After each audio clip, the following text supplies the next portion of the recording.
ප්‍රවීණ ජ්‍යොතිෂවේදී වික්‍රමාරාජ්‍ය වෙද මහත්මයා සමගින් අද දවසේ ආරම්භ කරන මේ නකතුලාව අපි බලාපොරොත්තු වෙනවා සෑම සතියකම සෙනසුරාදා උදෑසන 8 සිට 9 දක්වා ඉදිරියට කරගෙන යන්න. වෙද මහත්මයා අපි දැන් කතා කරා මේ තියෙන දුර්මත මොනවද? දැන් හඳහන වෙනස් කරන්න පුළුවන්ද කියලා. පුළුවන් කියලා ඔබතුමා කියනවා.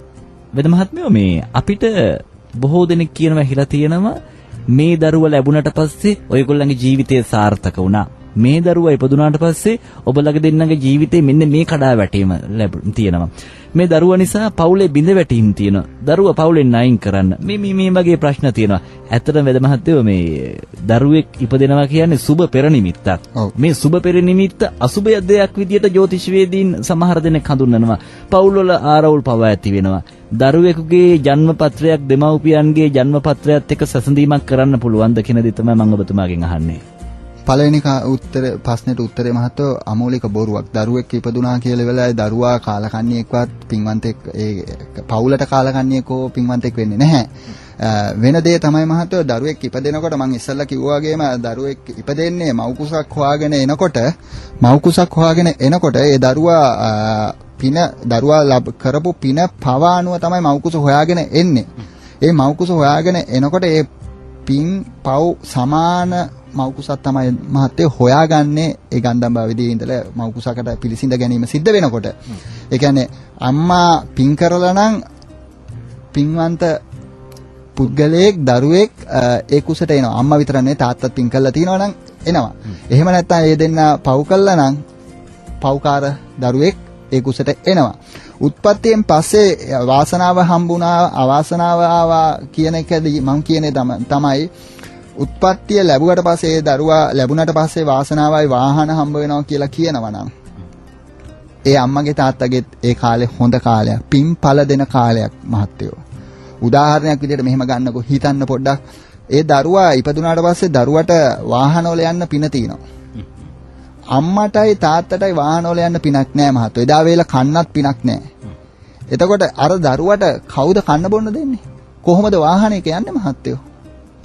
දෙමව්පියන්ට තින්න ඕනේ නේද මහත්තයා? දෙමව්පියන්ගේ වාහනයක නෑ දරුවා යන්න ඕනේ නැතුව දරුවගේ වාහනයක දෙමව්පියෝ යනව නෙමෙයිනේ. ඉතින් ඒක නිසා මහත්තයෝ පින පවානුවයි. ඔක ජ්‍යොතිෂවේදියෝ කියන ලොකු වැරද්දක් මහත්තයෝ දරුවන් නිසා මේ පවුලට හොඳ වුණා කියලා නෑ. මම කියන්නේ මහත්තයෝ දරුවා ලැබෙනකොට ඒ අම්මගේ තාත්තගේ හඳහන් වලත් ඒ දේ තියෙනවා. හොඳට හොයලා බලන්න, හඳහන් පරීක්ෂා කරලා බලන්න. කොහෙදී හරි කිව්වොත් එහෙම මේ දරුවා කාලකන්ණී කියලා කරුණාකරලා අම්මගේ තාත්තගේ හඳහන් දෙකත් බලන්න. අම්මගේ තාත්තගේ හඳහන් දෙකෙත් එහෙනම් අම්මයි තාත්තයි කාලකන්ණී කියලා ඒ හඳහන් ඇති. ඒකට විසඳුම් තියෙනවද ඔබතුමාලා අනිවාර්යයෙන්ම. අනිවාර්යයෙන්ම. මොකද පව නිසානේ මහත්තයෝ මේ පවුලම මේ වෙන්නේ. පව කියන්නේ දරුවගේ පව නෙමෙයි. දරුවගේ විතර නෙමෙයි අම්මගේ තාත්තගේ. දැන් උදාහරණයක් විදිහට මම කතා කරන්න අකමැතියි. නමුත් කියන්නම් මහත්තයෝ සාමාන්‍යයෙන් රෝගී දරුවෙක් ඉපදෙනවා. ඒ රෝගී දරුවා ඉපදුනාට පස්සේ රෝගී දරුවා අවුරුදු 10ක් රෝගී වෙලා ඉන්නවනම් ඒ අම්මයි තාත්තයිත් ඒ රෝගී දරුවා වෙනුවෙන් මිදවන්නේ නැද්ද අවුරුදු 10ක්? අනිවාර්යයෙන්ම. එතකොට ඒ පව ඒ අම්මගේ තාත්තගේ පවක් නෙමෙයිද? දරුවගේ පවක්ද? නෑ. ඒ අම්මයි තාත්තයිත් පව් කළා තිනවා මහත්තයෝ දරුවෙක් නිසා දුක් විඳින්න. එතකොට ඒ නිසයි ඒක වෙන්නේ මහත්තයෝ. එහෙම නැතුව දරුවා නිසා ඉපදිච්ච හින්දා නෙමෙයි. ඒ හඳහන හරියට ඒ අම්මයි තාත්තයි දරුවා කාලකන්ණී කියලා හරි ජ්‍යොතිෂවේදියෝ දරුවා හරි නෑ දරුවාගෙන් නරකයි කියලා කරුණාකරලා අම්මගේ තාත්තගේ හඳහන් බලන්න. ඒගොල්ලොන්ගේ හඳහන් වලත් ඒ දේ ඇති. නරක උදාහරණයක් විදිහට තාත්තට අපලයි කියලා කියනවා. තාත්තා මේ අම්මයි මේ දරුවා ඉපදුනාට පස්සේ තාත්තා මැරුණේ කියලා. මහත්තයෝ කරුණාකරලා තාත්තගේ හඳහන පරීක්ෂා කරලා බලන්න. අම්මගේ හඳහන මැරෙනවා කිව්වොත් පරීක්ෂා කරලා බලන්න. ඒ අම්මා හෝ තාත්තගේ ආයුෂ ඉවරයි. මැරෙන්න ඉන්නේ. ඒක මේ දරුවගේ ප්‍රශ්නයක් නෑ මහත්තයෝ. එහෙම මැරෙන්න ඉන්න කුසක් අම්මා කෙනෙක් හෝ තාත්තා කෙනෙක්ගේ මේව එකක් බල්ලා තමයි ඒ දරුවා ඉපදෙන්නේ. උදාහරණයක් ගන්නකො මහත්තයෝ සිදුහත් කුමාරයා. සිදුහත් කුමාරයා මේ ජනිත වුණේ වෙනකොට ඒ මව මැරෙන්න දවස් 7කට පස්සේ මැරෙනවා. එතකොට සිදුහත් කුමාරයා කාලකන්ණිද?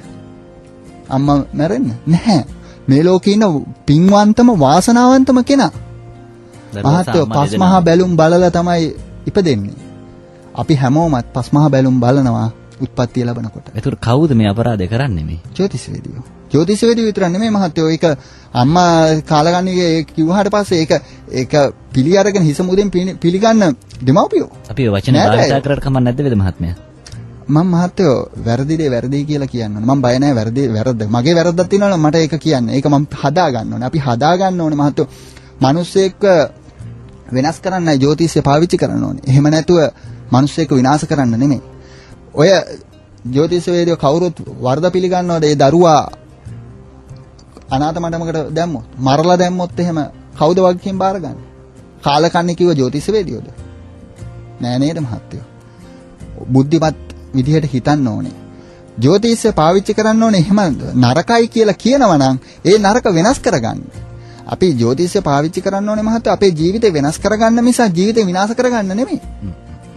ඒකට අපි ජීවිතේ සාර්ථක කරගන්න අපි ජ්‍යොතිෂය පාවිච්චි කරොත් මහත්තයෝ හැම මිනිසෙක්ම සාර්ථකයි. ඔබතුමා කියන්නේ කාලකන්ණි කියලා කොට්ටාශයක් මේ ලෝකේ නෑ කියලා. ඇත්තටම නෑ මහත්තයෝ. විහිං කාලකන්ණි වෙන්නේ. හොඳයි අපි මේ කතා කරන්නේ ඔබට තියෙනා වූ දුර්මතයන් පිළිබඳව. අපි මේ වපසරිය හදාගෙන ගියොතින් අපිට මේ ග්‍රවුන්ඩ් එකේ සෙල්ලම් කරන්න පුළුවන්. අපි පිට්ටනිය හදාගමු ඉස්සෙල්ලා.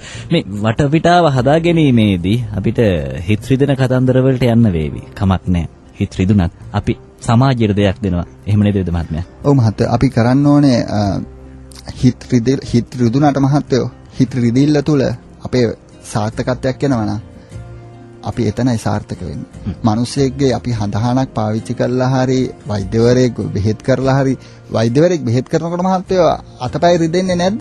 රිදෙනවා.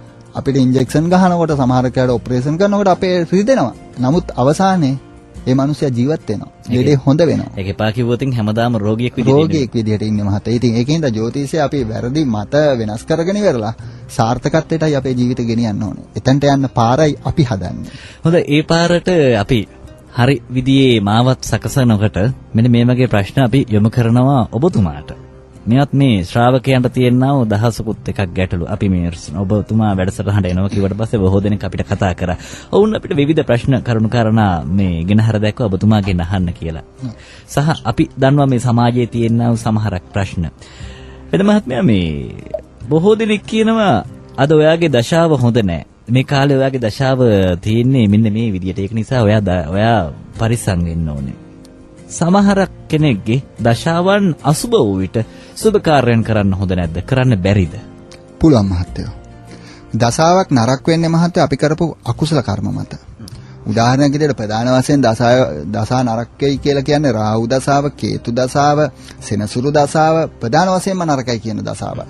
ඊට අමතරව කුජ දශාව, රවි දශාව ගත්තත් නරක තියෙනවා. හැබැයි මහත්තයෝ මතක තියාගන්න.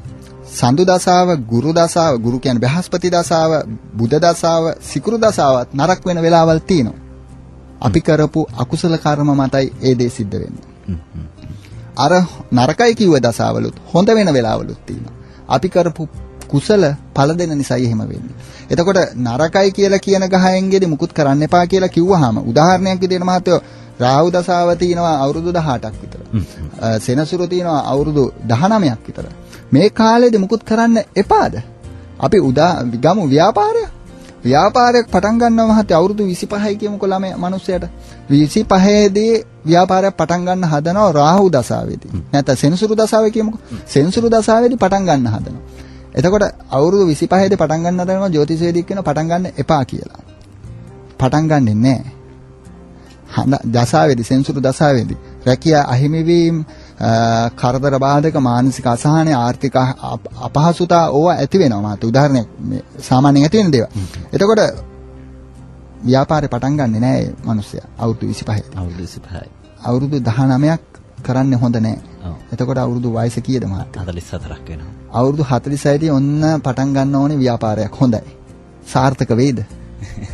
නෑ මහත්තයෝ. අපි 25දී පටන් ගන්න ඕනේ.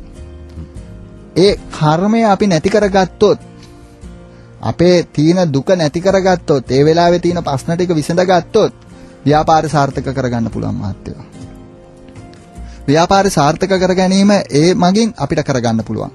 අපි අවුරුදු 19ක් දුක් විඳ ඉන්නවට වැඩිය හොඳයි 25දී පටන් අරගෙන අවුරුද්දක් දෙකක් දුක් විඳලා හරි ව්‍යාපාරය සාර්ථක කරගෙන අවුරුදු 44 වෙනකොට අපි අනිවාර්යයෙන්ම සාර්ථක ව්‍යාපාරිකයෙක් වෙලා තියෙනවා. අපි කරන්න ඕනේ අවුරුදු 25 දී අර නරක තියෙනවා නම් නරක නැති කරගෙන ව්‍යාපාරේ පටන් ගන්න එක. තවත් එකක් තමයි මහත්තයෝ ඔය ව්‍යාපාර පටන් ගන්නකොට ගොඩක් අය ඇවිල්ලා අහන එකක් තමයි මට හොඳ ව්‍යාපාරේ මොකද්ද? ඉගෙන ගන්න අය ඇවිල්ලා අහන එකක් තමයි මගේ දරුවව කොයි අංශයටද යවන්න ඕනේ කියලා. මහත්තයෝ මම හැම කෙනෙක්ටම දෙන උත්තරයක් තියෙනවා. Taman ආස කරන දේ පටන් ගන්න. ඒකට උදව් ජ්‍යොතිෂවේදියාගෙන් ගන්න. එහෙම නැතුව ජ්‍යොතිෂවේදියට ඕන දේ පටන් අරගෙන යන්න එපා. දැන් උදාහරණයක් ගත්තොත් මහත්තයෝ දැන් ජ්‍යොතිෂවේදියෙක් කියනවා ව්‍යාපාරයක් පටන් ගන්න ඔබතුමා ඇවිල්ලා මම අහනවා කියලා හිතන්නකෝ. ඔබතුමාට කියන ඔබතුමාට හොඳ මේ කාලේ රෙදි බිස්නස් එකක් කරන්න කියලා. හැබැයි ඔබතුමා ආස නිවේදක කටයුතු වලට. එතකොට ඔබතුමා ව්‍යාපාරයක් විදිහට ඔබතුමා සාර්ථක වෙන එකක් නැද්ද? අපි අර DJ කියන්නේ එහෙම නැත්නම් රෙකෝඩින් මේව එකක් කරොත් එහෙම ඔබතුමා මේ ශාස්ත්‍රය දන්නවා. රෙදි ශාස්ත්‍රය ඔබතුමා දන්නවද? නැහැ. එතකොට රෙදි බිස්නස් එකක් පටන් ගන්න කියලා අපි ජ්‍යොතිෂවේදියා කිව්වොත් මාස 3ක් 4ක් යනකොට ව්‍යාපාරේ බංකොලොත් වෙන්නේ නැද්ද? ඇයි? ඔබතුමා ආසාවෙන් නෙමෙයි මේ දේ කරන්නේ. ඔබතුමා කැමැත්තෙන් නෙමෙයි මේ දේ කරන්නේ. ඔබතුමාට උවමනාවක් නැහැ ආසාවක් නැති හින්දා ඒක හරියට දියුණු කරගන්න. ප්‍රශ්න එනකොට මේක හරියන්නේ නැහැ කියලා අතාරලා දාන්න හිතෙන්නේ නැද්ද? හැබැයි ඔබතුමා ආස දෙයට ජ්‍යොතිෂවේදියාගෙන් ඒතන බාධා ටික නැති කරගෙන ඔබතුමා අරක පටන් ගත්තොත් ඔබතුමාට කොච්චර ප්‍රශ්න ආවත් ඔබතුමා අතාරීද? කවදාවත් නෑ මහත්තයෝ. ඉතින් අපි හැමතිස්සෙම තව දෙයක් මහත්තයෝ ඉගෙන ගන්න ළමයි ගත්තාම ඉගෙන ගන්න ළමයින්ට වෛද්‍ය වෘත්තියට එහෙම නැත්නම් ඉංජිනේරු වෘත්තියට යවනවා. යවන්නේ දෙමව්පියන්ගේ උවමනාවටනේ. එතෙන්දී දරුවෝ අසාර්ථක වීම වැඩි. ජ්‍යොතිෂයෙන් කොච්චර උදව් ගත්තත් වැඩක් නෑ මහත්තයෝ. දරුවාගේ කැමැත්තක් නැහැනේ. එතකොට අපි කරන්න ඕනේ දරුවා කැමැති දෙයට යවලා ජ්‍යොතිෂයෙන් ඒට තියෙන බාධා වීම කර්මය ඵල දීම නිසා උසස් අධ්‍යාපනය ලබන්න බැරි නම් ඒ කර්මය නැති කරලා කර්මය ඵල දීම වළක්වලා ඒ අවශ්‍ය ඉලක්කයට යැවීම. නමුත් ජන්මපත්‍රයේ තියෙනව නේද මහත්මයා මේ තමන්ට කලාවද තමන්ට අධ්‍යාපනයද තමන් යන රැකියාව පැත්ත එහෙම කියන කොටසක් තියෙනව නේද ජන්මපත්‍රයේ? තියෙනවා මහත්තයෝ. කලාවටද මොකේටද යන්න ඕනේ කියන එක තියෙනවා. හැබැයි ඔබතුමා ඕනම හඳහනක් ඕනම පුද්ගලයෙක්ව ගෙනල්ලා දෙන්න මට කලාවේ හඳහන යන්න කියලා තිබ්බට එයා ආස අනිත් ශාස්ත්‍රයකට නම් මම ඒකේ යවලා සාර්ථක කරලා පෙන්නන්න. හොඳයි බොහොම මේ බරපතල ප්‍රකාශන වගකීමෙන් ඔබතුමාද මේව කියන්නේ. අනිවාර්යයෙන්ම මහත්ව වගකීමෙන් කියන්නේ. කලාව හඳහනේ පෙන්නනකොට කලාවට ආසාවක් සින්දු අහන්න ඒ ආසාවක් තියෙනවා. හැබැයි එයාව වෙන මාර්ගකට යවන එක අපිට කරන්න පුළුවන්. මිනිස්සෙත් උත්සාහය උනන්දුව කැපවීම ධෛර්යය අදිස්ථානයේ තියෙනවා නම් ජ්‍යොතිෂයෙන් වාසනාව අවාසනාව නැති කරගන්න පුළුවන් නම් ඒ මනුස්සයාට තමන්ගේ ඉලක්කයට යන්න පුළුවන්. අපි බලමු කොහොමද මේ ඉලක්ක සාර්ථක කරගන්න වික්‍රමාරච්චි වෙද මහත්මයා දෙන පිළියම් මොනවද කියලා.